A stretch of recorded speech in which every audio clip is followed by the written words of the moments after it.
Jessica Tarlov, the brilliant but beleagueredly isolated progressive voice on the Five, on the Fox Propaganda Network, ruthlessly shut down a number of right-wing talking points about Hunter Biden and his recent plea deal.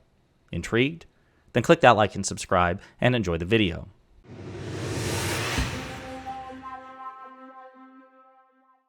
So very often when it comes to the Fox Propaganda Network, we celebrate those in the Democratic Party or those on the left who go into the so-called lion's den and emerge, as I say, referring to Governor Gavin Newsom or Secretary of Transportation Pete Buttigieg, when they emerge with a new fur coat.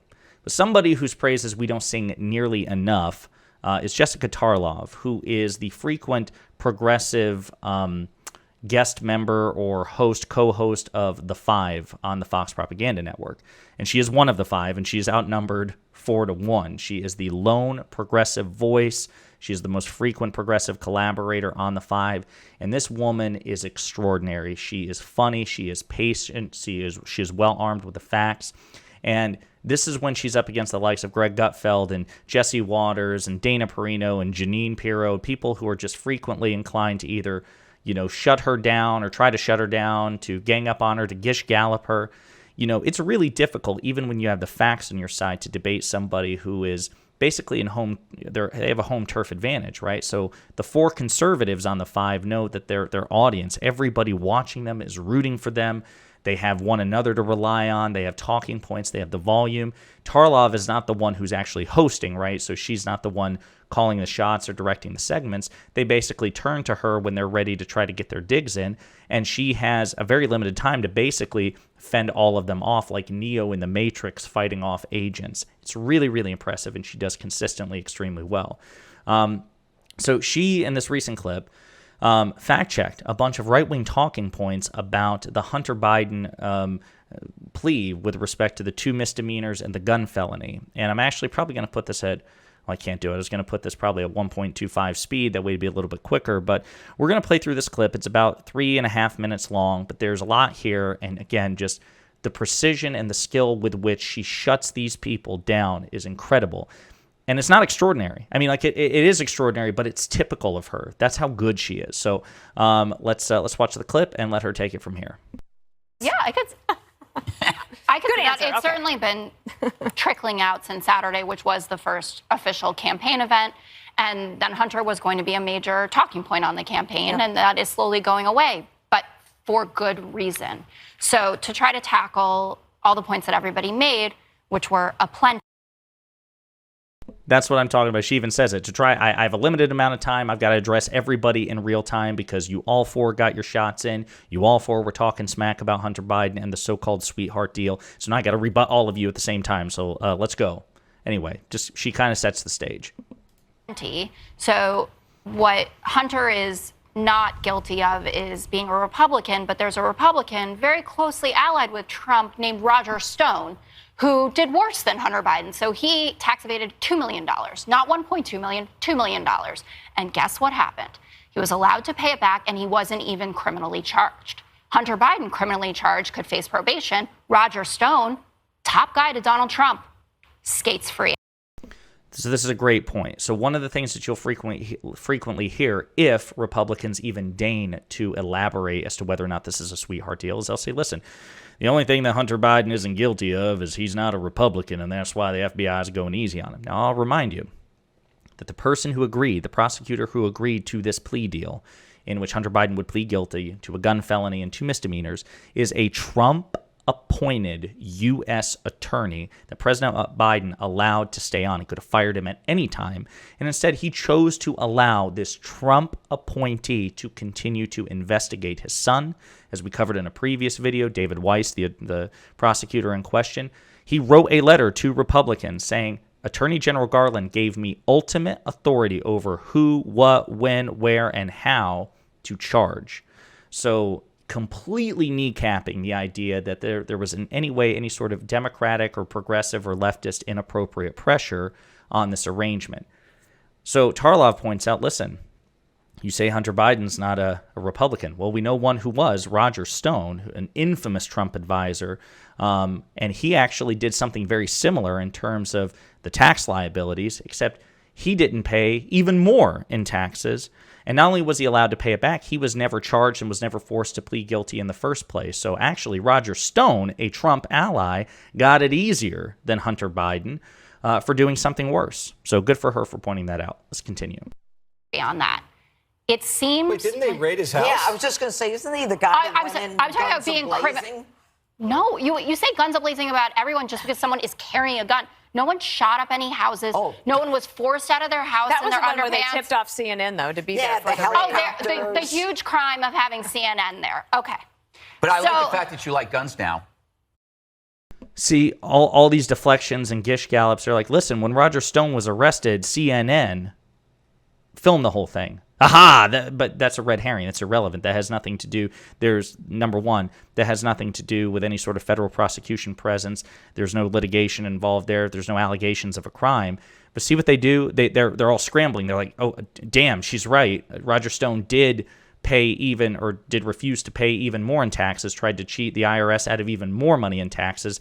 And she's right, he wasn't charged with anything, never had to plead guilty to anything, but he was arrested. He was arrested. What about that? And CNN filmed the whole thing.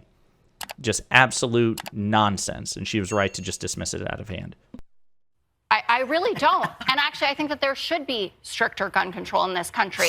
But if you look at the DOJ records about how often what Hunter Biden did is actually charged, it's basically nil.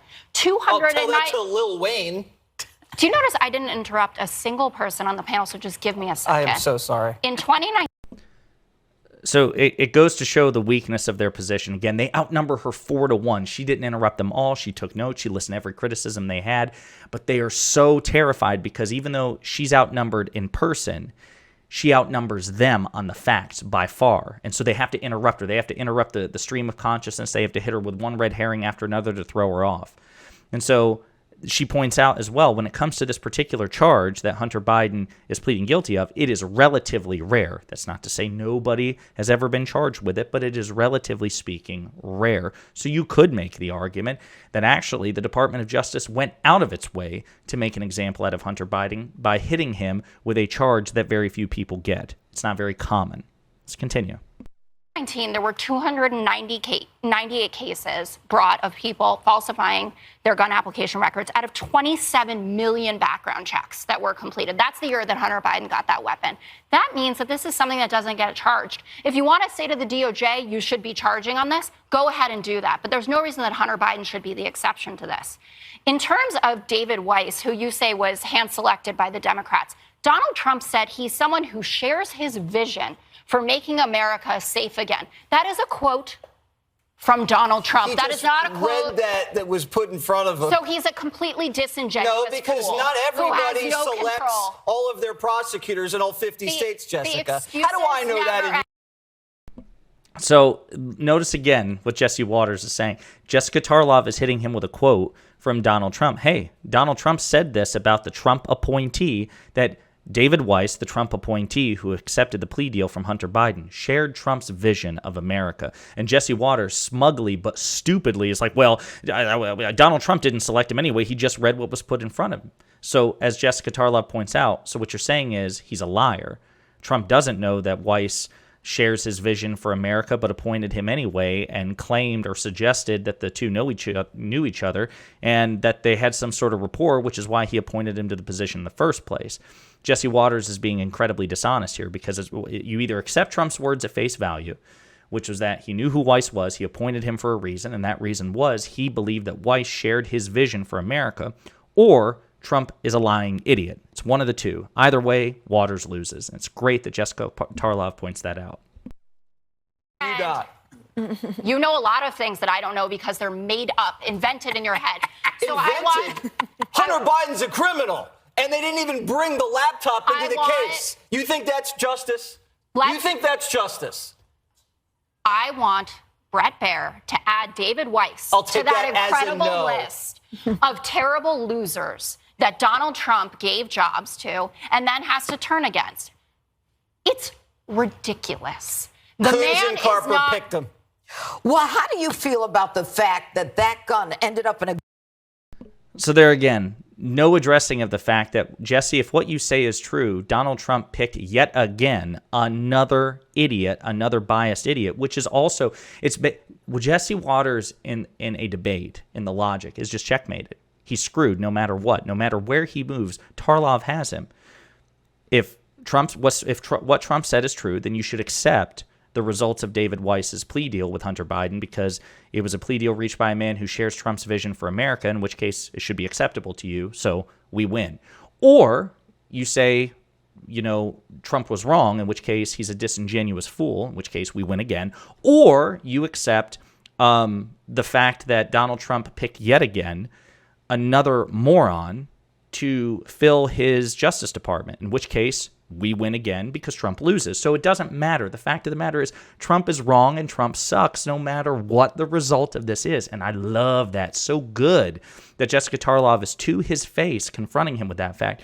Buddy, no matter what excuse you have, I checkmate you. Trump is a loser no matter what. It's great to confront MAGA cultists with that fact. The Schadenfreude is real. Let's continue. Garbage can right near a school. I feel terrible about it. All right, I think so that we he should have, let that happen. But that was pre-trial, reckless. Okay, sure, but pre-trial diversion is actually the method that the GOP likes best, and they feel that when you go after, as a prosecutor who's been in the trenches for 30 years, don't tell me what the GOP likes. I'm going to tell you what crimes are prosecuted. That is prosecuted. I don't care what people think. Everyday prosecutors across this country do it. According the feds don't to the do local crime. statistics, the feds don't do local crime. The DAs do. No one. I'm not giving up on that one. You don't. We'll talk about it in the break because we're getting cut off now. But I'm just telling you, look at the DOJ stats. They do not prosecute for this. Yeah. You actually can't get this plea if you wave your gun around a pile of narcotics, Jessica. All right. So there you have it, right? They constantly interrupt her. They constantly shout her down. They have to do that. They never address the point. Judge Jeanine Pirro is pointing out, well, they should have prosecuted. Well, Jessica Tarlov points the fact as a statistical fact, as a statistical record. The charge that you say they should prosecute, they simply don't, right? So it doesn't matter how you feel on the subject, Your Honor. Facts don't care about your feelings. And so anyway, I really like Jessica Tarlov's energy, her persistence, her patience, and again, the fact that she walks into the lion's den every time and she's surrounded, she's outnumbered, and she knows that when one of them has a weak moment, which they often do, there's somebody else to jump in and take the heat off them. And meanwhile, she's out there fending for herself. So I would definitely recommend that you pay attention to Jessica Tarlov. If you don't, she's incredible. And so she'll probably be doing this again tomorrow because she spanks these people every single time she shows up on set.